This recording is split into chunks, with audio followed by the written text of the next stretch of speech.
กองทั่วท้องนาภาฝูงนกสกุณาจะเว้าสัตว์ตุเขา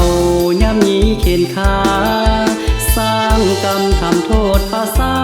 ภาพเต็มตาแค้นอังหัวใจส่งเสียงเพลงแทนกายพวกอายขออวยพรใส่ทั้งควันใจน้องนางแมวลายแม่นหากคิดฮอดกัน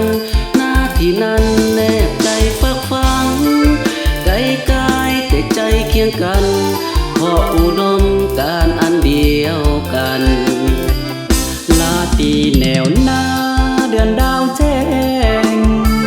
เป็นแสงประกายอาบทาไปทั่วฐานที่มันในจิตใจเฮาสดชื่นได้ยืนอยู่ภูมิฐานเหล่านั้นเป็นเกียรติในป่าวัดการมอบสิวันเสิร์ชสู่ศาสลา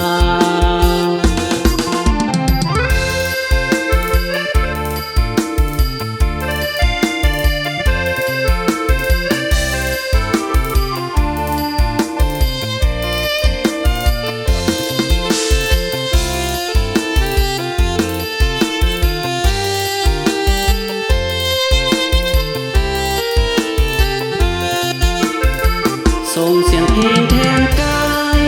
พวกอายขออวยพรใส่ทั้งควันใจน้องนางแมวลายแม่นหากคิดฮอดกันหน้าที่นั้นแนบใจฝักฝังไกลกายแต่ใจเคียงกันขออุดมการอันเดียวกันลาตีแนวหน้าเดือนดาวแจ้งเป็นแสงประกายอาบทาไปทั่วฐานที่มัน